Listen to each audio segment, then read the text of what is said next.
Every day, the world's markets move not because of new discoveries or shifts in value, but because of language. A single headline typed in haste can make billions of dollars rise or fall within seconds. The market, people like to say, runs on logic, but in truth, it runs on emotion dressed as information.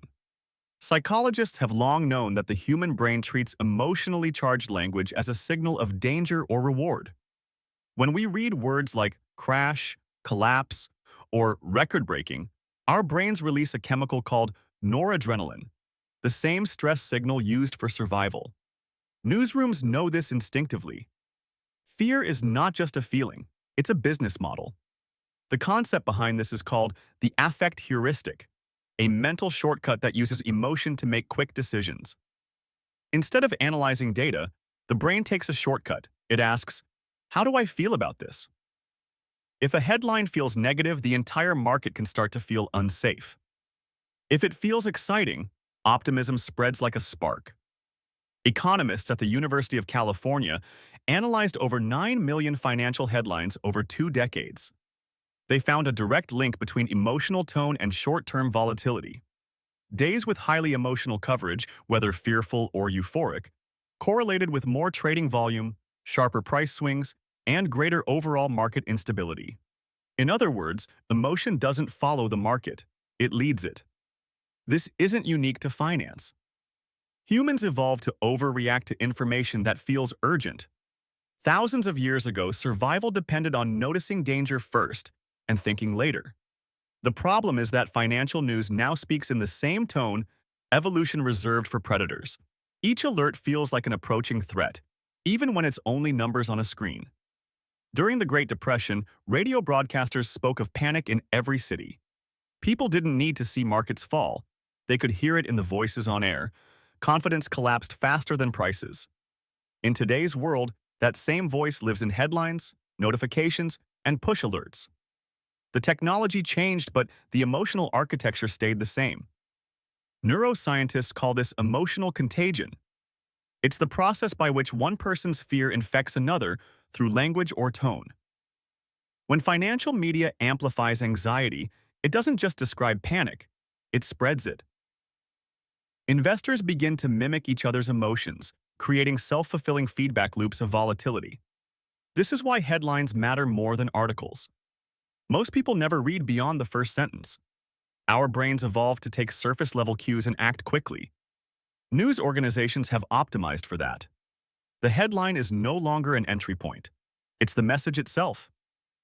Behavioral economists like Richard Thaler describe this as attention bias, the human tendency to overvalue whatever grabs our focus first. If fear dominates the page, we assume it dominates reality. Even professional investors fall for this trap, mistaking emotional salience for statistical importance. But the market itself is not emotional. People are. What we call volatility is simply millions of human nervous systems responding to each other's anxiety. Financial systems behave like biological ones. Emotion spreads, peaks, and recedes. The charts we see are just the heartbeats of human behavior. In the end, the media does not create greed or fear out of nothing. It amplifies what already lives inside us. The same impulses that once kept us alive now move our money. Understanding this truth doesn't make us immune to manipulation, but it gives us distance. The investor who learns to recognize their emotional triggers is already ahead of most. Headlines are not just written to inform, they are engineered to provoke. Every word is tested for emotional weight: fear, outrage, curiosity, relief. Behind the glow of every breaking news alert is a network of algorithms trained to understand the human nervous system better than most humans do. In the modern media economy, attention is currency. Fear and excitement are the two strongest forms of emotional spending. Each click, view, and share adds value, not to the investor, but to the platform. Behavioral economists call this the attention economy, where emotion is monetized and focus is for sale. The human brain, especially the amygdala, reacts to threat-related information before the conscious mind even begins to process it. The effect is measurable. Within milliseconds of seeing a fear-based headline, blood flow increases in the limbic system, preparing the body for action. In ancient times, that reaction meant survival. In financial markets, it means panic. The media doesn't invent fear, it magnifies it. A small dip in stock prices can become a market crash. A 2% correction turns into a wipeout. Even headlines designed to be neutral often carry emotional triggers through word choice and color. Red graphics signal danger. Urgent tones signal risk. The brain responds before logic intervenes. Psychologists studying information framing found that the same data presented with negative words produces more fear-driven behavior. Investors shown loss-focused headlines made more impulsive trades, while those shown opportunity-focused headlines made calmer, longer-term decisions. The message didn't change, only the frame did. The pattern repeats throughout history. In the 1980s, newspaper headlines exaggerated inflation fears. In the 2000s, the phrase housing bubble triggered panic years before the collapse actually happened. And during the pandemic, words like uncertainty and chaos became daily triggers for financial stress, even when markets recovered. Cognitive scientists call this availability bias, when the mind judges the likelihood of an event based on how easily examples come to mind. The more we read about crashes, the more likely we believe another one is coming. The bias creates a feedback loop where attention fuels fear and fear fuels attention. In 2019, an analysis by the International Monetary Fund showed that markets often move more on sentiment shifts than on actual economic data. That means tone, not truth, can move trillions. Headlines, when repeated often enough, become a kind of shared mythology. The crowd reacts, not to information, but to emotion disguised as fact. Behavioral economics offers a name for this phenomenon: the narrative fallacy. Humans understand the world through stories, not statistics. The media supplies simple narratives that make chaos feel comprehensible. Markets tumble after inflation data. Stocks surge on optimism. The human mind loves cause and effect, even when the connection is thin. This is why emotion spreads faster than evidence. It's easier to feel a headline than to verify it. Neurologically, our reward system releases dopamine not for truth, but for stimulation. Each new update offers the promise of discovery, a brief moment of control in an uncontrollable world. The problem is that the cycle rarely ends. The more we check for reassurance, the more anxious we become. Psychologists call this information addiction, the compulsion to consume data to manage uncertainty, even when that data increases stress. For many investors, checking the news feels like control. In reality, it's dependence. Financial media will always thrive on movement, and movement is emotional fuel. But an investor's job is to step outside the emotional marketplace. Understanding how news manipulates biology isn't about cynicism, it's about control. The moment you know the rules, the game slows down. You start reacting less and observing more. At some point, every investor realizes the headlines never stop. One day, it's crisis, the next, it's optimism. Then fear again.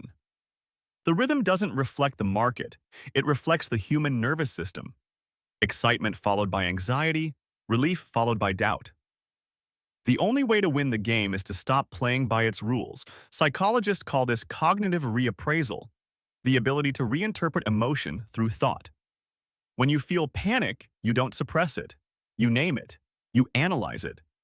This process moves the brain's activity from the limbic system, where emotion rules, to the prefrontal cortex, where reasoning begins.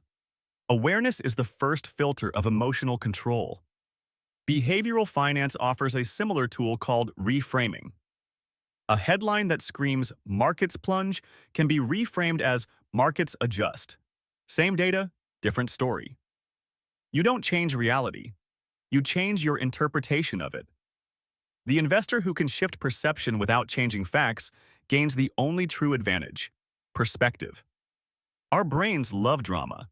That's why negative headlines spread faster. Studies in psychology show that fear-related content gets 30% more engagement online than neutral information. The media didn't invent negativity bias. It simply learned to monetize it. Recognizing this pattern helps you separate the economy of attention from the economy of value. A simple thought experiment helps. Imagine two investors reading the same article. One reacts emotionally, sells, and feels temporary relief. The other reads, pauses, checks long-term data, and does nothing.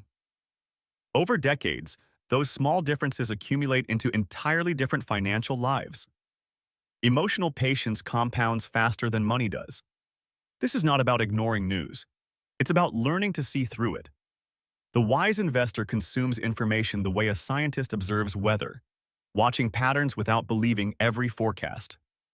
Fear is a signal, not a sentence. Once you understand that, headlines lose their grip. Psychologist Daniel Kahneman once said, "Nothing in life is as important as you think it is while you are thinking about it." That's the key to resisting manipulation. Headlines make everything feel urgent because urgency sells. But importance is not the same as immediacy. In investing, the urgent is often irrelevant. Technology now allows us to drown in real-time data. Every tick, every tweet, every update. The healthiest investors impose artificial silence. They check markets less, read slower, and sleep better. That quiet is not ignorance, it's strategy. By controlling your inputs, you reclaim your emotions. Neuroscientists studying meditation and focus have shown that even brief daily moments of stillness reduce amygdala activation. That means less reactivity and more measured thought. The best investors are rarely the smartest. They're the calmest. Emotional regulation is intelligence applied to time. Identity matters too. When you start seeing yourself as a long-term thinker, you act like one. Each moment of restraint reinforces that identity. The next time a headline urges panic, you can quietly say, "That's not who I am." Your behavior aligns with your story. In the end, the news will always chase emotion because emotion pays. But understanding that turns the noise into background music. You begin to listen differently. You hear the rhythm of fear and excitement, and you stay steady in between. The most valuable investment you'll ever make isn't in markets. It's in mastering your own mind.